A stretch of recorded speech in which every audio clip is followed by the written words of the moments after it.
Mi nombre es Michelle Castro y junto a mis colegas María Ignacia Osorio, Noemí Núñez y Tamara Toledo, todas estudiantes de cuarto año de Estudios Internacionales de la Universidad de Chile y colaboradoras de la Cátedra de Centroamérica, agradecemos la instancia de participar en la antesala de la tercera reunión de la Conferencia de las Partes del Acuerdo de Escazú. Y bueno, para comenzar este seminario es necesario destacar que se divide en tres partes esenciales. Ahí. ¿Aló? ¿Ahí sí? Ya. Bueno, retomando, este seminario se divide en tres partes esenciales. Primero, el caso de estudio, en donde abordaremos las tormentas tropicales de ETA y IOTA en Guatemala en el 2020.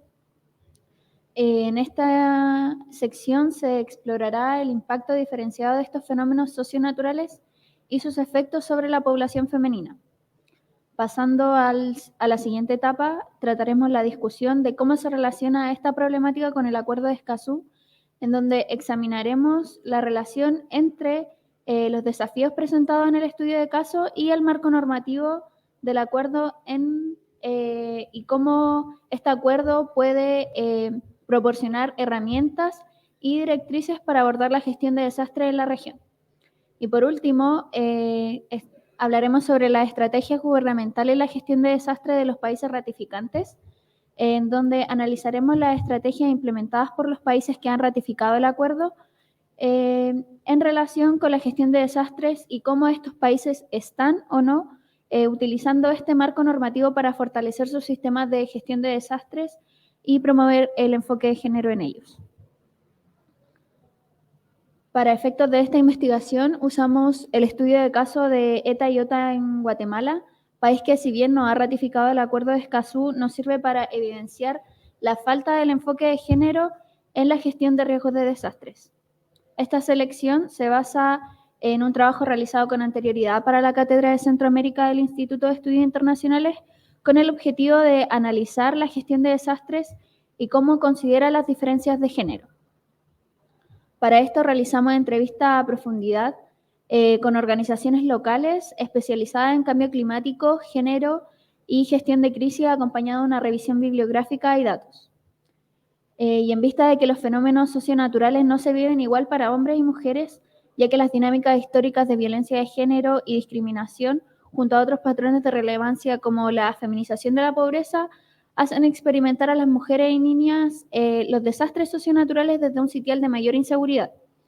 Entonces, incorporar el enfoque de género en la gestión de emergencias climáticas y en las políticas de adaptación del cambio climático es indispensable para poder abordar de manera efectiva, eficiente y a su vez continua las necesidades específicas de las mujeres y otras comunidades marginalizadas para así evitar un ciclo de vulnerabilidad. Y a esto se suma que las condiciones y antecedentes previos en las que se encuentra la población femenina intensifican aún más las afectaciones durante y luego del desastre socionatural. Y si bien ETA y IOTA suponen contextos específicos, las afectaciones se pueden extrapolar a otras localidades y a otros fenómenos de carácter socionatural. Para contextualizar, ETA y IOTA fueron dos tormentas que tuvieron lugar en Guatemala entre el 3 y el 17 de noviembre del 2020. Afectaron a 16 de los 22 departamentos del país, lo cual se traduce en aproximadamente 2,5 millones de personas afectadas a causa de las grandes lluvias, inundaciones y deslizamientos de tierra. Y las poblaciones más afectadas corresponden a aquellas que se encuentran en la ruralidad, que en gran medida están compuestas por población indígena. En Guatemala, el 42% de la población corresponde al pueblo maya y el 2% al pueblo chinca. Entonces, un factor que acrecienta la vulnerabilidad con la que se viven las emergencias climáticas en las mujeres es la barrera idiomática, ya que los canales de información no se adaptan a los diferentes dialectos y lenguas indígenas. En una entrevista con CARE Guatemala, se nos señala que son pocos los servicios en los que se garantiza la comunicación en el idioma que predomina en la localidad afectada. En este contexto, el Acuerdo de Escazú emerge como un instrumento relevante, ya que destaca la importancia de divulgar información en diferentes idiomas. Esto también se ve acompañado de un porcentaje considerable de analfabetismo que dice relación con el acceso a la educación de las mujeres y también del dominio del español, ya que el 30% de las mujeres mayas no hablan español y bueno, toda la información se encuentra en español. Otro tema relevante a abordar son los medios de vida, los que entendemos como una gran categoría comprendida por variables no excluyentes, tales como la tenencia de tierras, el trabajo y su relación con la informalidad y la vivienda. Las mujeres ya se encuentran en niveles bajos respecto a la tenencia de tierras y propiedades, si bien conforman el 14% de la fuerza laboral agrícola, solamente el 15% de ellas se establece como propietaria de tierras cultivables. Y en el contexto de inundaciones y desplazamientos de tierra, esto impacta directamente al sector agrícola y, en consecuencia, una afectación directa al capital de las mujeres que se desenvuelven en esta área, ya sea como propietarias o como trabajadoras. Y aunque los hombres sean en su mayoría los dueños de las tierras, las dinámicas de género y desigualdades en el acceso y control de los recursos hacen que las mujeres se enfrenten de manera diferenciada el impacto de las tormentas y las pérdidas causadas por estos fenómenos. Respecto al trabajo y su relación con la informalidad, por medio de entrevistas se nos revela que se asocia a pequeños emprendimientos autogestionados dentro de los hogares de las mujeres, lo que dice relación con la economía de subsistencia, y por ello la pérdida de sus herramientas de trabajo y de vivienda también afecta su capacidad para generar ingresos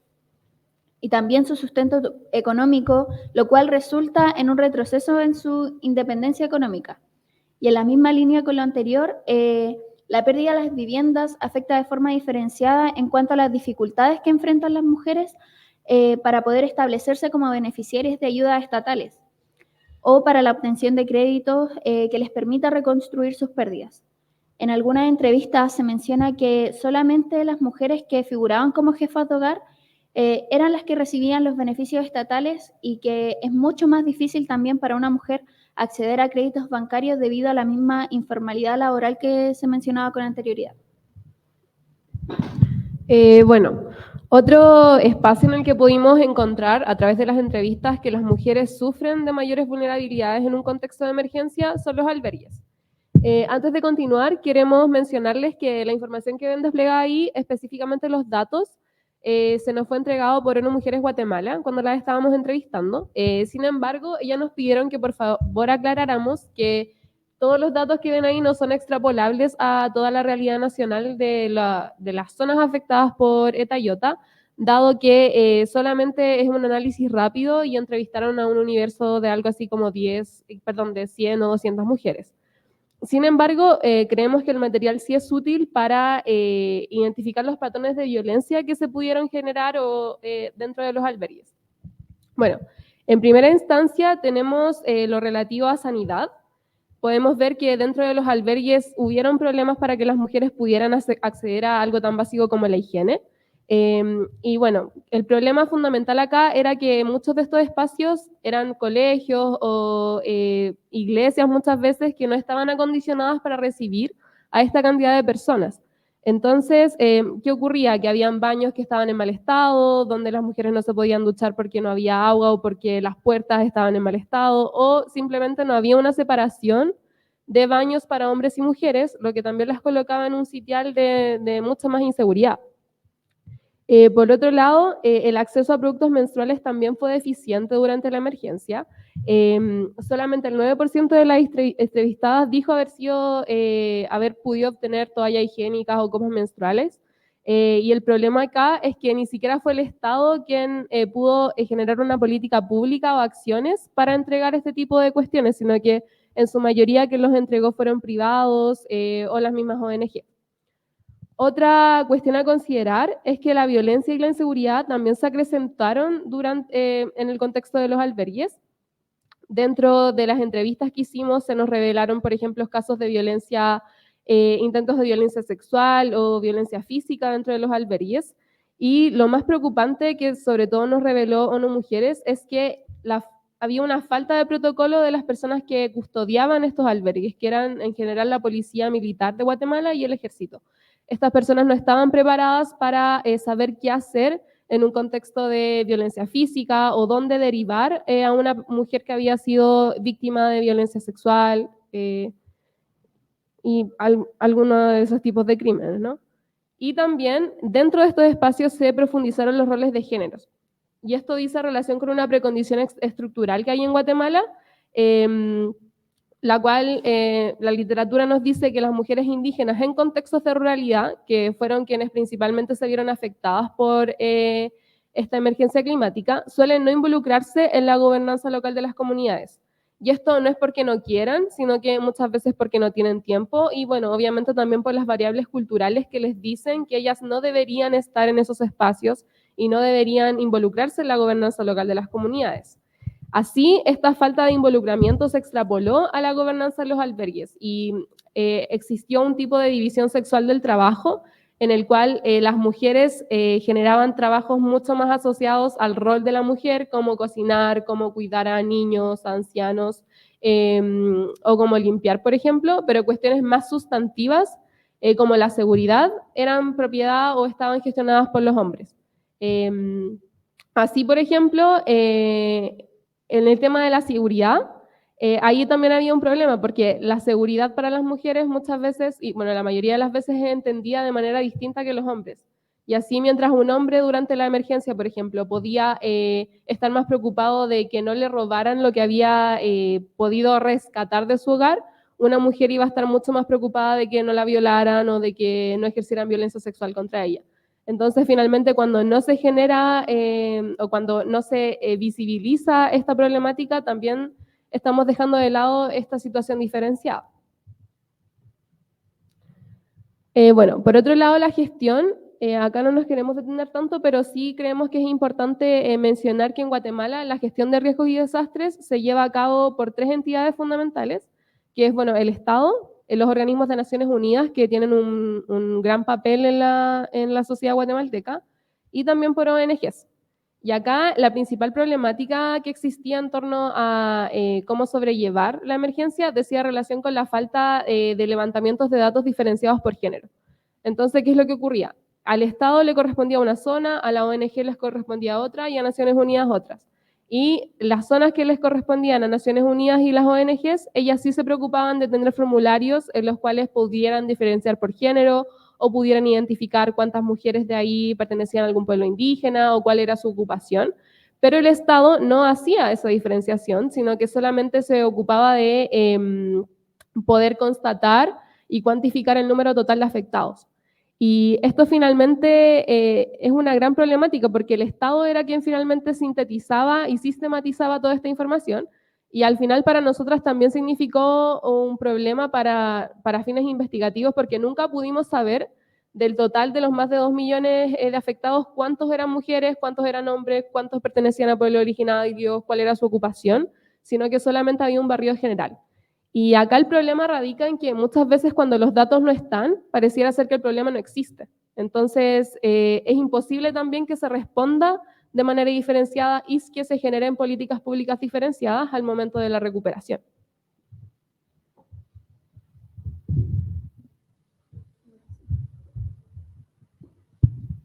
Bueno, ya entrando a esta segunda parte del seminario, lo que haremos será vincular la problematización de las vivencias diferenciadas de las mujeres y niñas en contextos de desastres socionaturales, como vimos en el caso de Eta y Ota en Guatemala, con el acervo jurídico que nos ofrece Escazú, y así podemos relacionarlo con la capacidad que este instrumento posiblemente podría tener para poder establecer perspectiva de género al momento de establecer planes nacionales de respuesta, prevención ante desastres socionaturales. Bueno, esto entendiendo que las vivencias diferenciadas de mujeres y niñas requieren una respuesta diferenciada. Ahora, ¿qué es el acuerdo de Escazú? Quizás como la mayoría de acá sabe, el acuerdo de Escazú es el acuerdo regional sobre el acceso a la información, participación pública y el acceso a la justicia en asuntos medioambientales en América Latina y el Caribe, que fue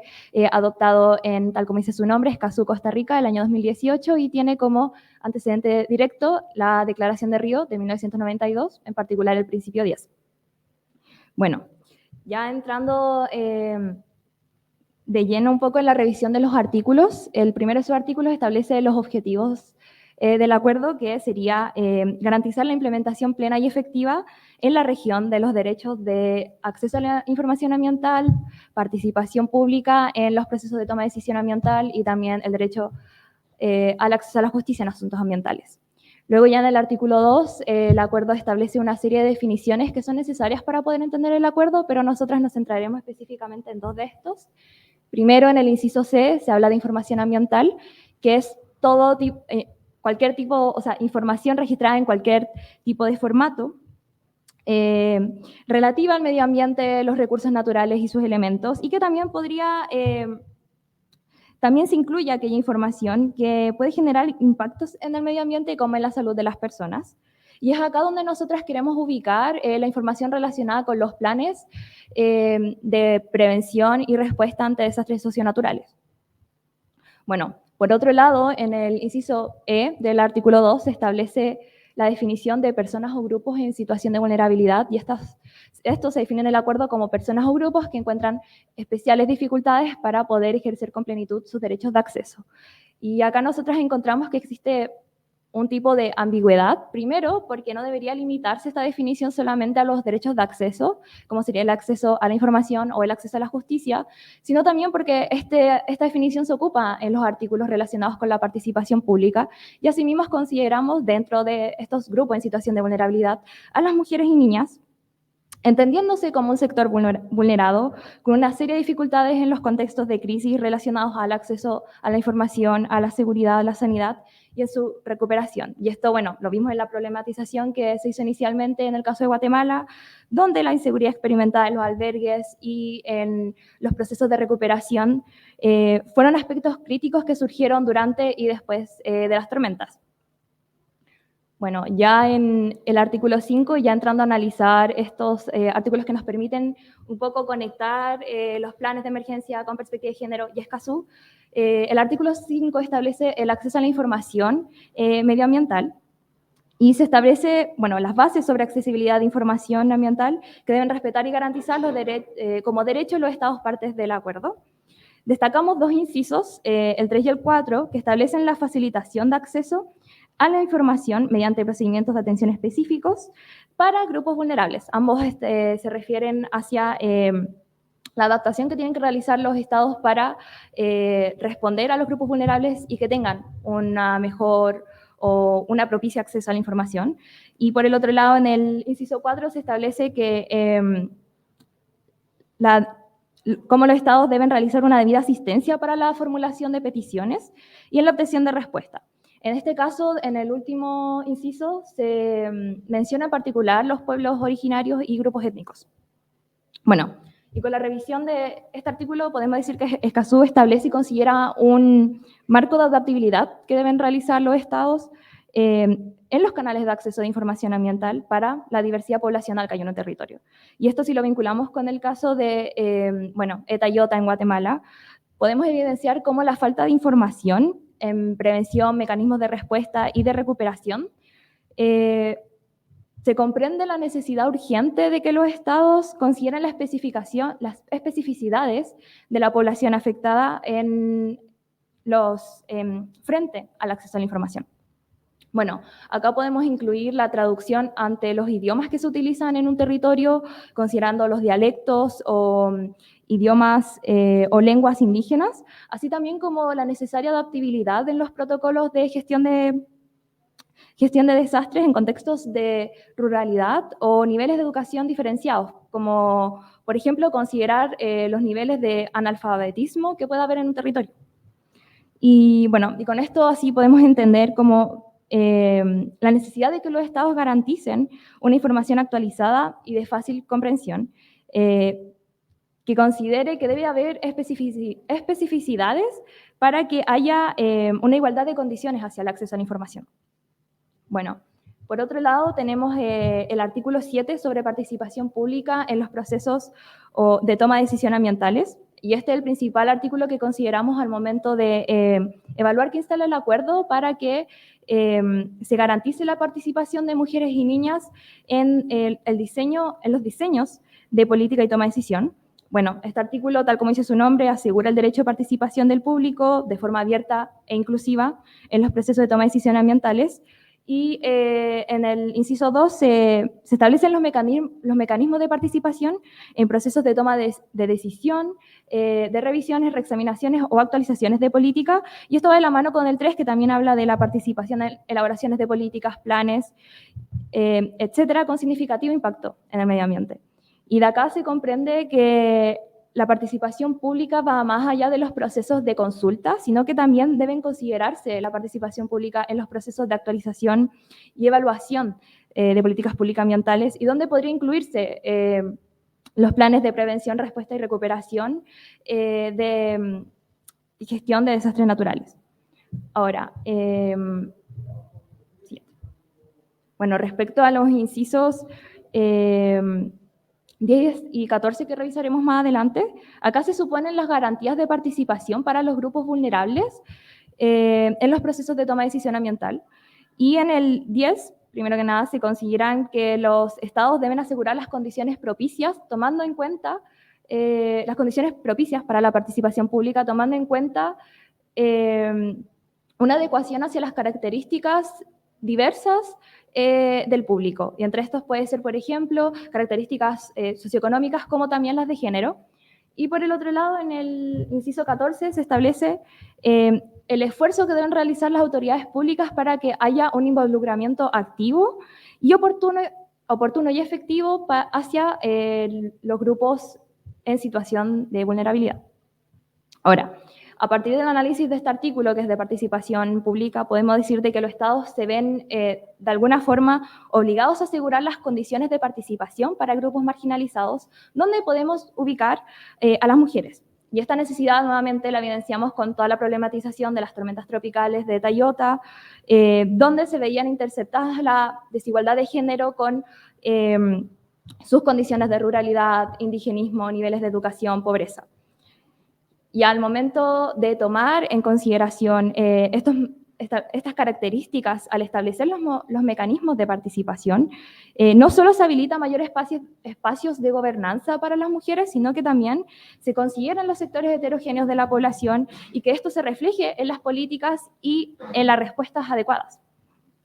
Bueno, en resumen, a partir de como este análisis de los artículos, podemos decir de que el Acuerdo de Escazú instala una responsabilidad en los estados de garantizar la participación pública en los procesos de toma de decisión ambiental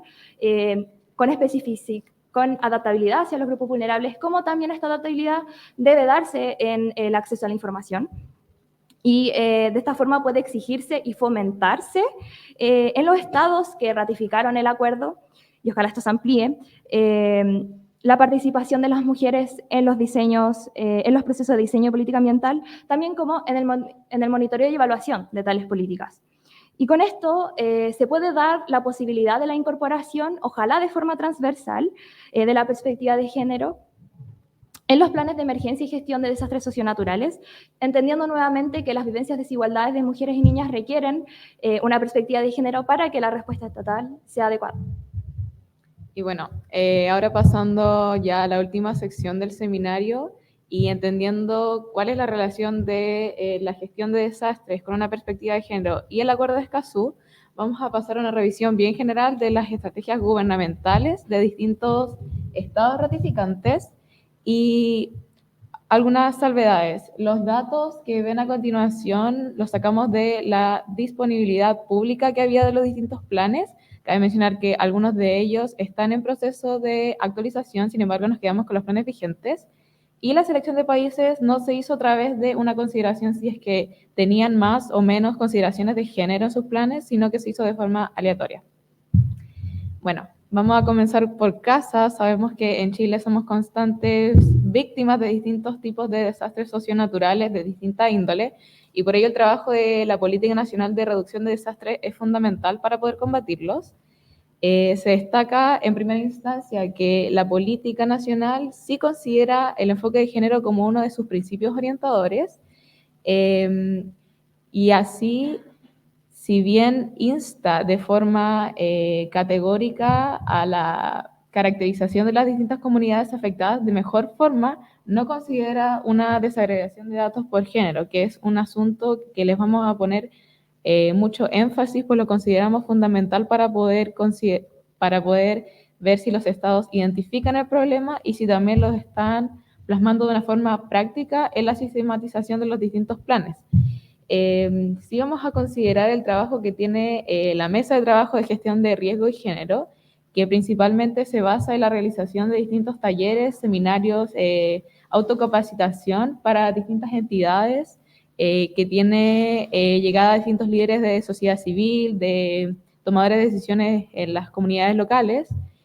con, por ejemplo, el accionar a través de las recomendaciones del Manual de Administración de Albergues Municipales, por ejemplo.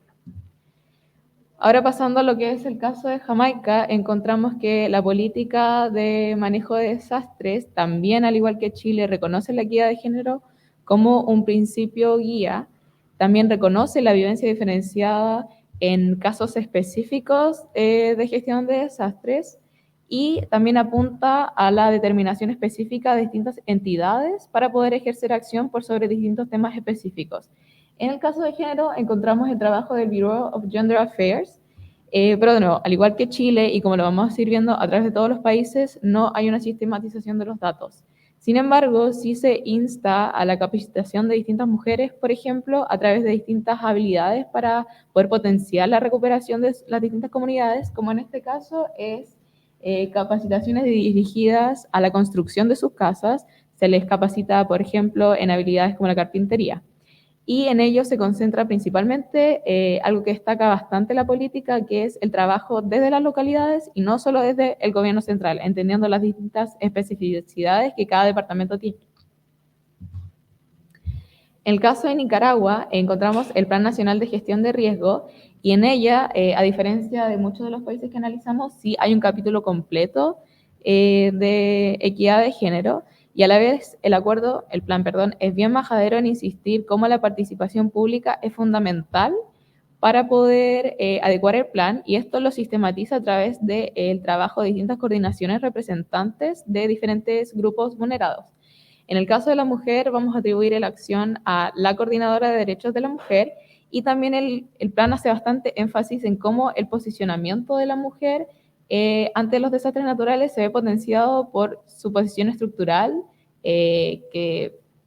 se va a ver afectado por las distintas dinámicas de poder en el país. Y ello,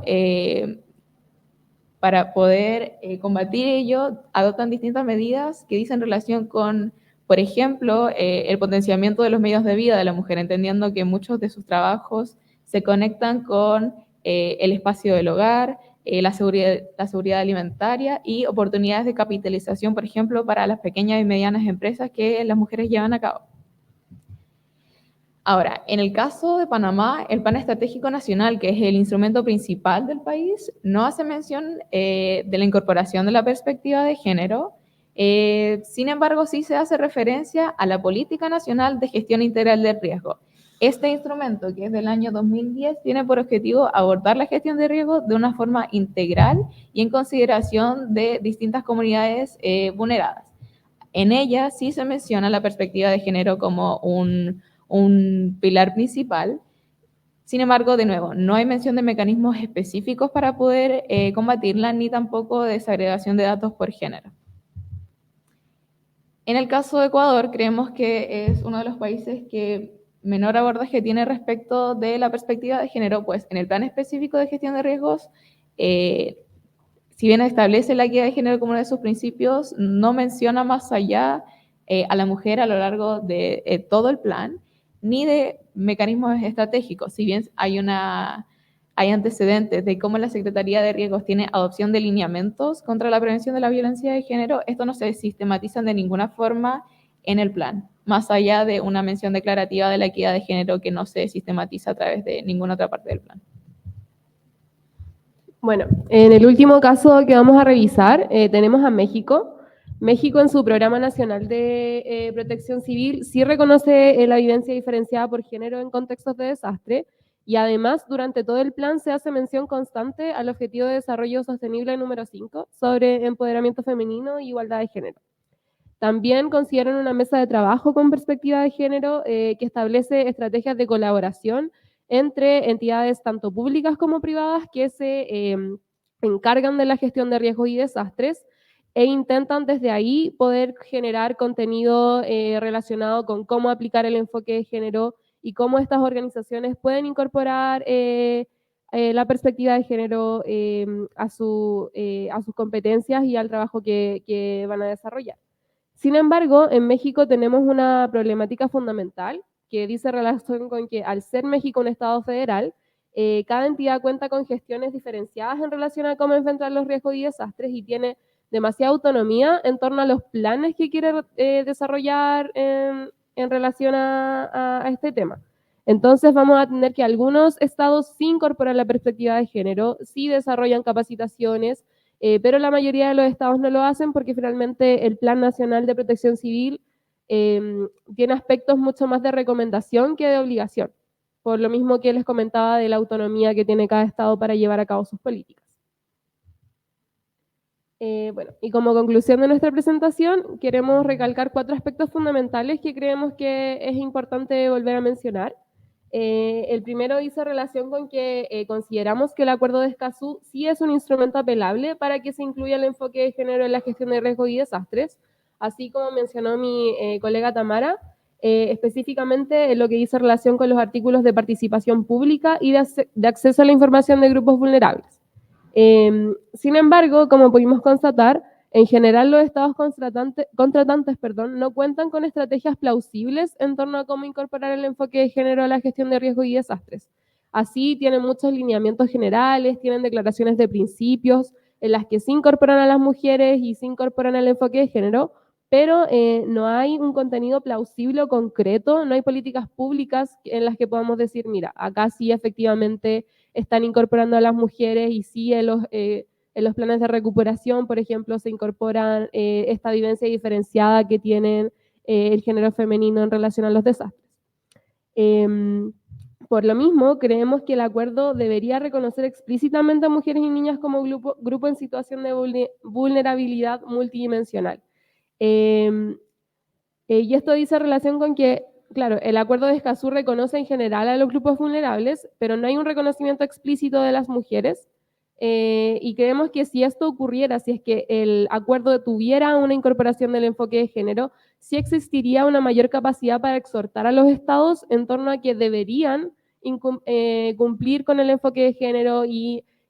incrementar las estrategias que tienen en relación a cómo se le trata a niñas y mujeres en contextos de emergencia climática.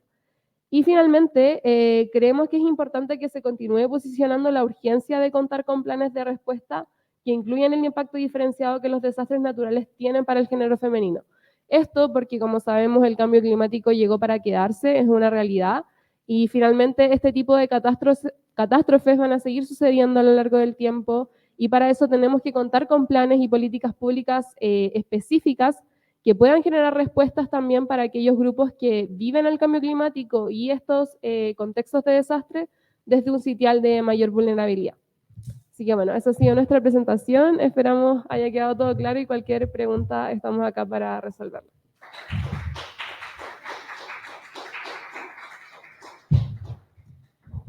Tenemos 5 minutos, así que si a alguien le gustaría hacer una pregunta o una consulta. Puede acercarse a tomar el micrófono acá. Sí.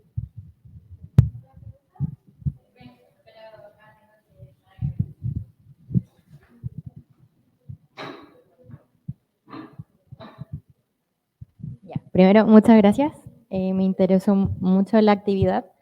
ya que, bueno, yo soy sismóloga, entonces comprenderán que trabajo todo el tiempo con en sí el desastre. Entonces, la parte ya de la gestión quizás no estoy como tan metida, pero algo que siempre me ha llamado mucho la atención es como las estrategias, si existe alguna mención como de las estrategias para la mitigación previa a desastres. Más, porque he visto muchas como de reacción,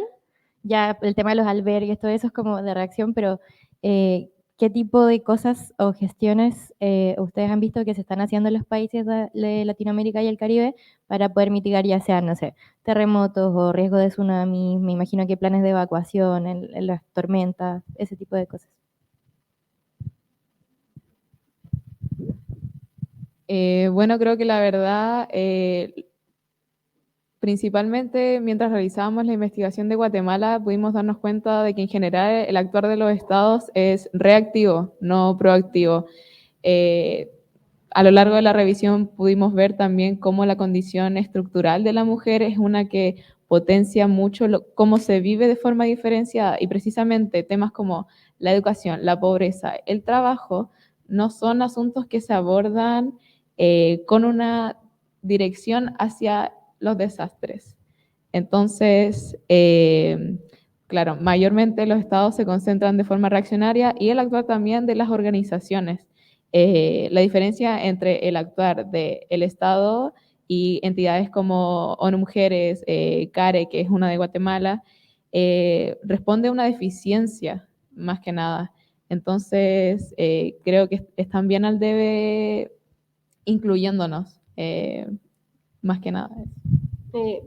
Sí, eso es lo que decía Noemí, que todas las estrategias en general son súper reactivas. Y además, cuando se generan, por ejemplo, no sé, conversatorios en la Municipalidad de Santiago, por ejemplo, se generan conversatorios en torno a qué hacer en caso de un incendio, van los bomberos y siempre tienen a las dirigentes, pero claro, son como esos programas muy, muy específicos que se dan 1 o 2 veces al año, entonces no hay una sistematización ni siquiera en la respuesta, pero tampoco cuando hablamos del antes de que ocurra la emergencia. Y claro, esto es en general, o sea, no hay un ejercicio o políticas públicas preventivas, y menos hablemos de políticas públicas preventivas con enfoque de género, porque no vamos a encontrar. Todo siempre es reactivo y, como pudimos ver, responde más a alineamientos generales que a cuestiones sustantivas. Eso sí, dentro de la revisión de países, algo que me llamó mucho la atención fue en el caso de Nicaragua, que el plan sí reconoce esta condición estructural que potencia la evidencia diferenciada, y en ellos sí se adoptan medidas específicas que apuntan a ello, como lo mencionaba. Apuntan a fortalecer los medios de vida de la mujer en el caso de que trabajen mediante economía de subsistencia, modelos de capitalización para su empresa, seguridad alimentaria. Eso es como un pequeño atisbo de lo que hemos podido ver un poco más estructural y proactivo, pero en general es todo muy reactivo. ¿Tiene otra pregunta? Puedes acercarte acá, pero... Bueno, las quería felicitar porque de verdad es un tema muy interesante que está muy bien tratado y nos gustaría saber mucho más de su investigación. Pero ahora me gustaría escuchar si han visto que el tratamiento de esta necesidad a nivel de estrategia o política se diferencia de cuando el tratamiento se hace a nivel de normativa. Como cuando existe una ley o un instrumento jurídico que incorpora la preocupación, ¿se ve alguna diferencia o tampoco se ve finalmente la aplicación práctica de eso? Como si pudieron ver eso en su investigación, agradecida de saber.